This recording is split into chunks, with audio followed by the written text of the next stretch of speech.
What do you want to be when you grow up? That's the question we're all asked as children. I knew I wanted to be a scientist from the start of elementary school.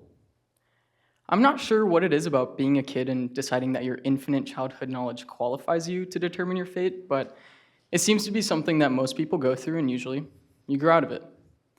I think it probably becomes a realization that you're most likely not going to go on to become a rock star or an astronaut or a famous dinosaur explorer. But a small group of kids go on to actively work towards making their childhood career goal, realistic or not, a reality, and I fell into that category. I was fascinated by science and medicine and the innate ability to help others that scientists and doctors always seem to possess, both in movies and real life. Not to mention the fact that they're basically real-life magicians.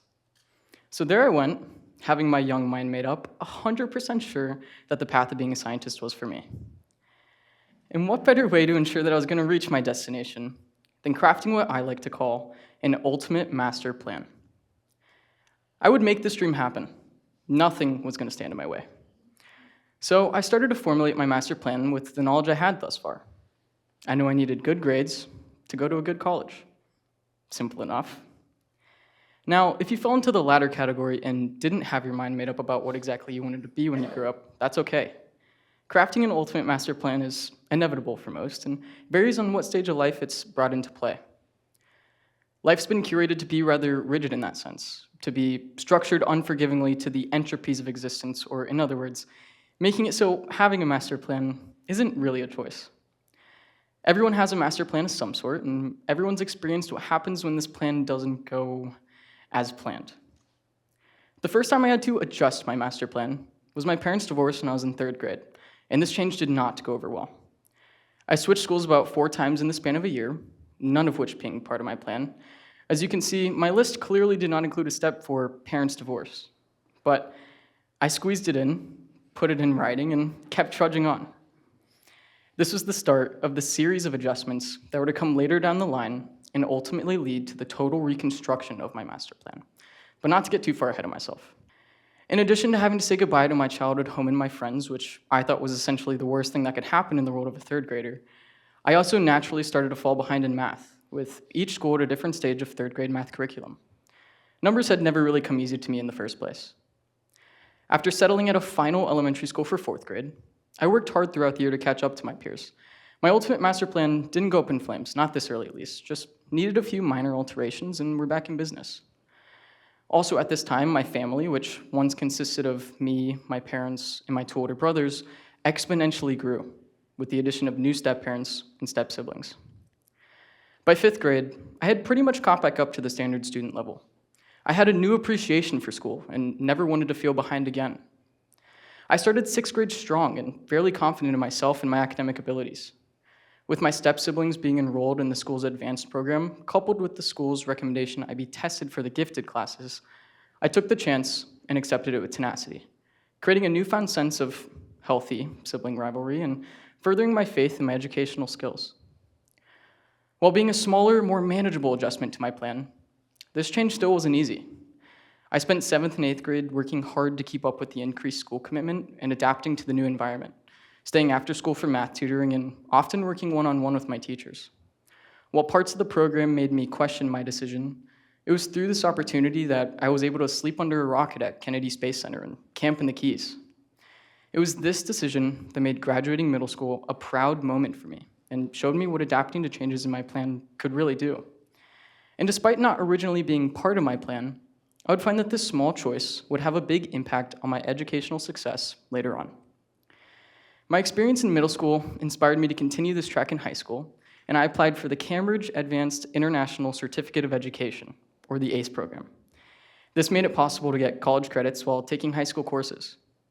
I got involved in marching band and several other school-related clubs, such as Student Government, Key Club, and both National Honor Society and Science National Honor Society.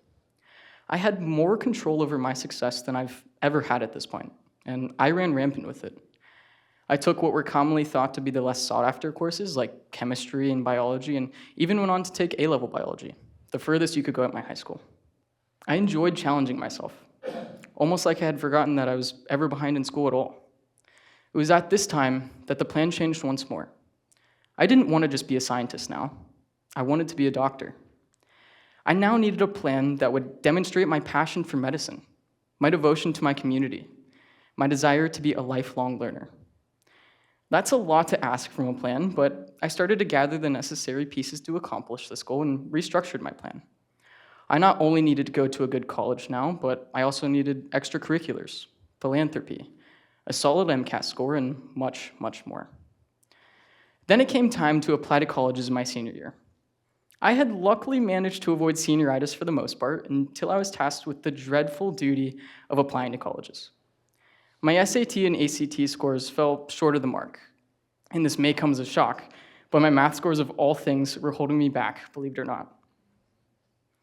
I put off college applications and tried to avoid the whole process for as long as possible. If I didn't apply, I couldn't get rejected, right? But then again, if I didn't apply, I definitely wouldn't get accepted anywhere. So I took a step back and adjusted my plan again. This revision, however, I was going back to the drawing board with experience in adapting to change. I applied to colleges within my academic range and continued on my path to becoming a doctor. Fast forward to the end of senior year when COVID hit. Needless to say, this was also not part of my plan and had a very negative impact on my social life and, to my surprise, my mental health. I did not feel ready for college.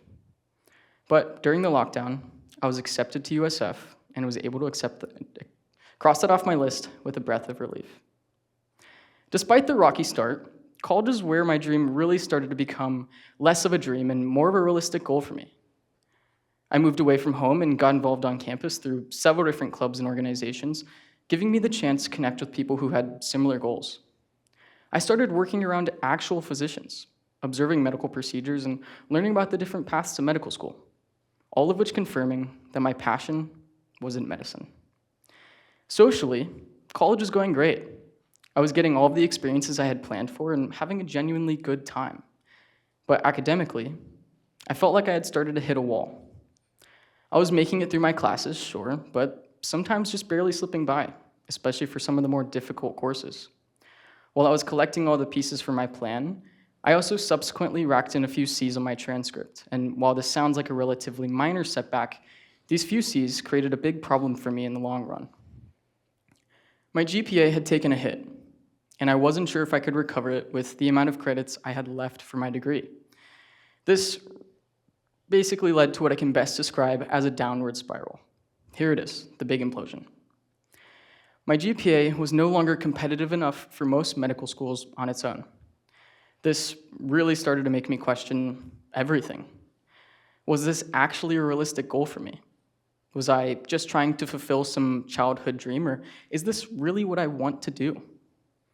Years of schooling, taking on thousands of dollars in loans, a loss of valuable time that can never be taken back. After some deep thought and self-reflection, I gathered myself and started to restructure my plan again. I reassured myself that this is what I want to do, and I'll find a way to make it happen. I added in a gap year to give myself more time to study for the MCAT, decided to lessen some of my time commitments on campus to focus on my grades, and started to ease up on myself in general. But life did what it does best. It got in the way. And my deadline to start MCAT studying had snuck up on me. It wasn't realistic for me to start studying when I had originally planned to. My courses were already at the borderline of what I could handle. Another obstacle in my journey. I started doing what any reasonable person would do and turned to the all-knowing sources of YouTube and Reddit.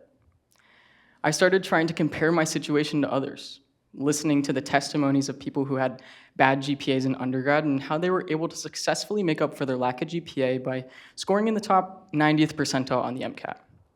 If I could push myself, dedicate a few hours a day to studying for the MCAT for a few months, this could be me. My GPA wasn't going to be an end-all be-all.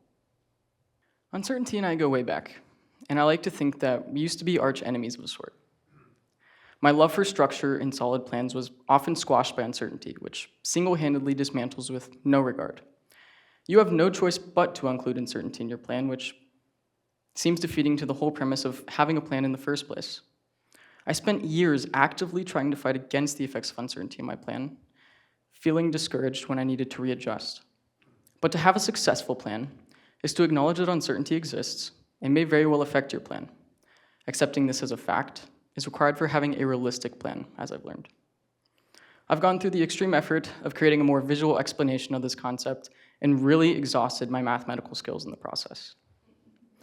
A plan can still be used to reach a goal, but you must factor in uncertainty for it to be realistic. And even with these two things, your goal may still not be reached or may even change, but that's part of life. An ultimate master plan is meant to evolve, to change as you gather knowledge and adapt to uncertainty, not break down and crumble when uncertainty makes its inevitable grand entrance. Having to adjust your plan is part of the process, not penalization. As I prepare to graduate in the next few months, I'm presented with an overwhelming number of opportunities and directions I can go. And while they might not be part of my master plan yet, I know that through my experiences, whatever choice I end up making, whatever path I end up choosing, will lead me to where I need to be, and my plan and I will adapt. Whether I choose the hardest path or the easiest, each opportunity presents its own difficulties and its own lessons. And it's because I've had practice adjusting my plan that I'm not afraid of switching things around or choosing between opportunities. So did my master plan go how I thought it would when I was 10 or 14 or even 21? Maybe not. But it's through these changes in expectation that I learned how to grow and how to move forward in my plan, despite the things I didn't anticipate planning for. Think about your childhood dream. What did you want to be when you grew up? Whether you decided the answer to this when you were 6 or 60, your plan has likely changed, and that's okay. Although my plan has taken many shapes and forms throughout the years, that's what it's supposed to do.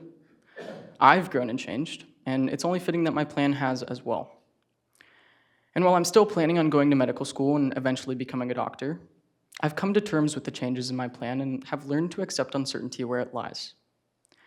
I didn't realize it at the time, but in some ways I'm fortunate for my parents' divorce. Not only because I get 2 Christmases now, but that it offered me the opportunity to push myself so early on, to learn how to adapt to change and how to be okay with uncertainty. Because after all, uncertainty is the only certainty. Thank you.